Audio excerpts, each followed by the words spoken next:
Hello नमस्कार बच्चों। आज हम कक्षा 9वीं के एक्सरसाइज 3.3 को हल करेंगे, जिसमें 2 सवाल दिए गए हैं।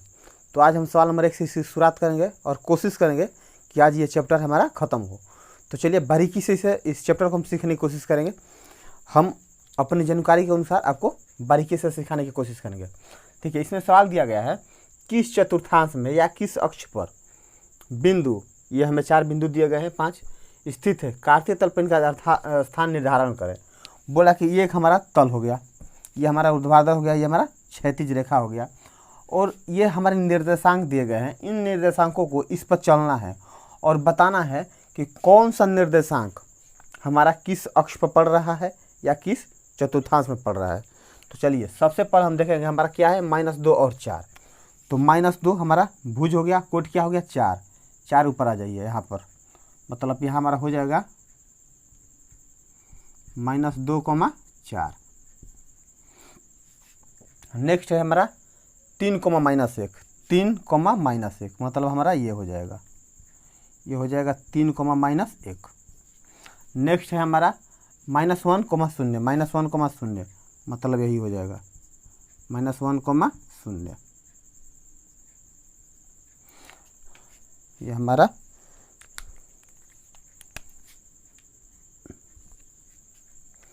अब नेक्स्ट है -1,0 हो गया ना, अब हो रहा गया 1, 2, मतलब ये हमारा ये हो गया 1, 2। नेक्स्ट हमारा है -3, -5, इट मीन्स हम यहाँ पर हैं -3, -5 हो गया ना। 1, 2, 3, 4, 5, 1, 2, 3, 4, 5, पाँचों बिंदु हमने चल दिया। ये हमारा एक्स कहलाता है, ये हमारा एक्स डैश कहलाता है, ये वाई एक्स और ये वाई डैश। ये हमारा मूल बिंदु होता है जहाँ एक्स और वाई दोनों हमारा शून्य होता है, दोनों एक दूसरे को इंटरसेक्ट करते हैं।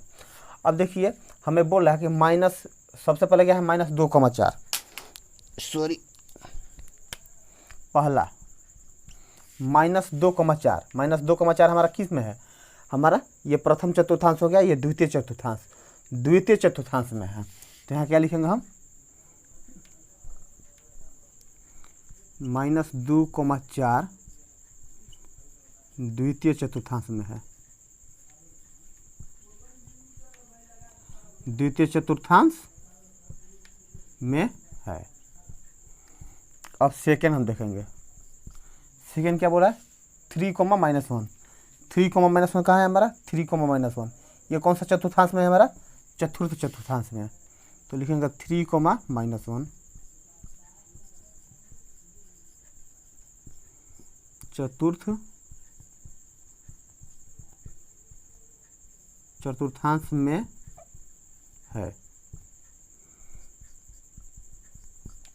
तीसरा हमारा कौन सा है -1,0, ये किस अक्ष पर है हमारा एक्स अक्ष पर है। तो क्या लिखेंगे -1,0 एक्स अक्ष पर है। आप खुद देख लें, एक्स अक्ष पर नहीं, हमारा यही तो बिंदु है, एक्स अक्ष पर है। इसके बाद हमारा चौथा क्वेश्चन है 1, 2, हमारा कौन सा चतुर्थांश में है, प्रथम चतुर्थांश में है। तो लिखेंगे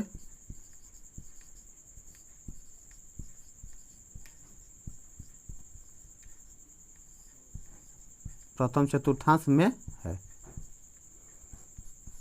लास्ट क्वेश्चन है इसका -3, -5, तो किस में है, ये तृतीय में है।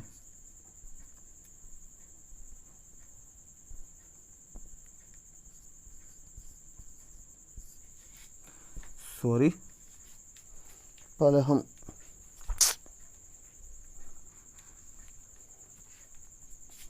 कौन सा निर्देशांक है हमारा -3, -5।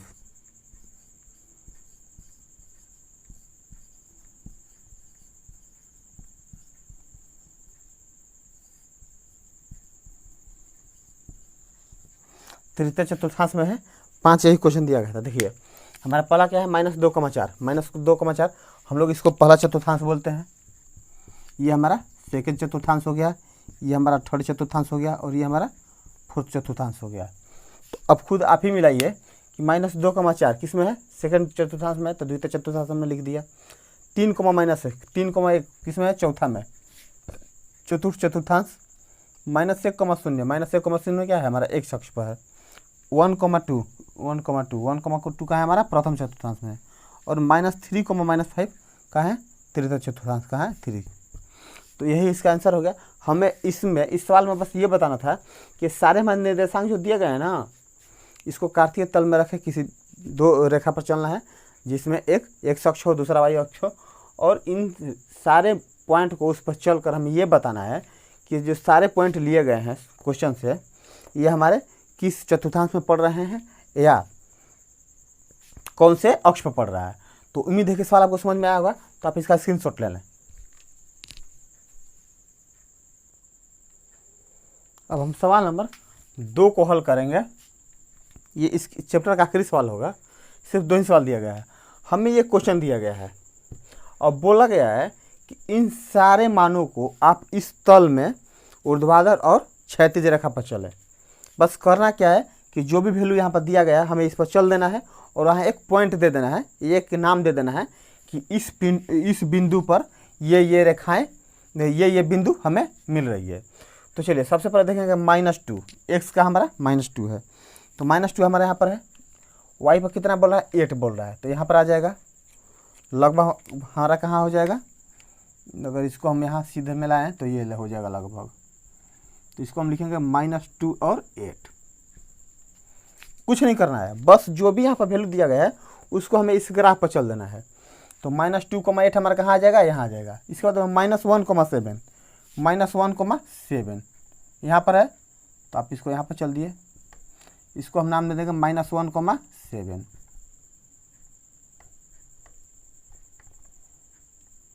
-1,7।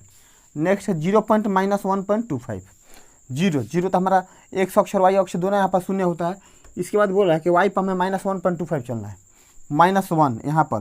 इसके बाद 25 दिया गया है, तो देखिए हम अगर एक हिस्से का, इतने हिस्से का अगर हम 1/4 भाग निकालें तो लगभग हमारा ये मान आएगा, 1.25 का मतलब क्या है कि यहाँ से यहाँ का सिर्फ 1/4 भाग, आधा भी नहीं, आधा से आधा यहाँ हमें मिलेगा। और इसका वैल्यू हमारा होगा, अगर इसको हम कर दे तो ये हो जाएगा हमारा 0.-1.25, ये हो गया।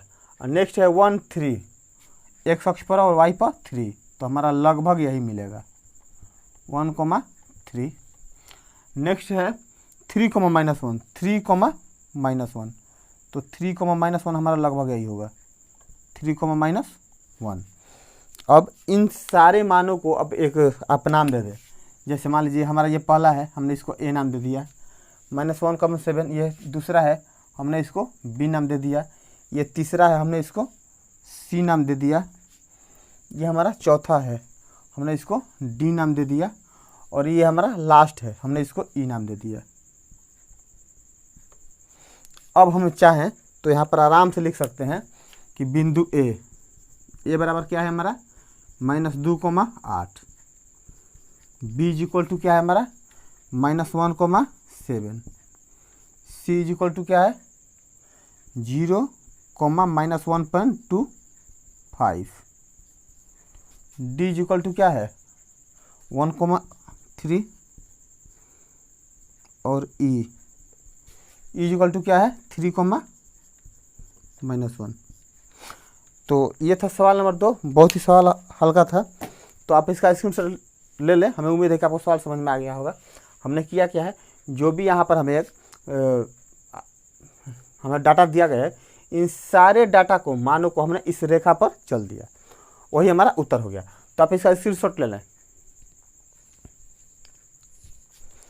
तो ये था आज हमने एक्सरसाइज 3.3 को हल किया। तो उम्मीद है कि सारे सवाल इस चैप्टर के, जो भी हमने 2 सवाल बनाए, वो आपको समझ में आए होंगे। तो आज के लिए बस इतना ही रखते हैं। नेक्स्ट टाइम हम आपसे एक नए चैप्टर के साथ मिलते हैं। तब तक आप पढ़ते रहिए, मस्त रहिए। धन्यवाद।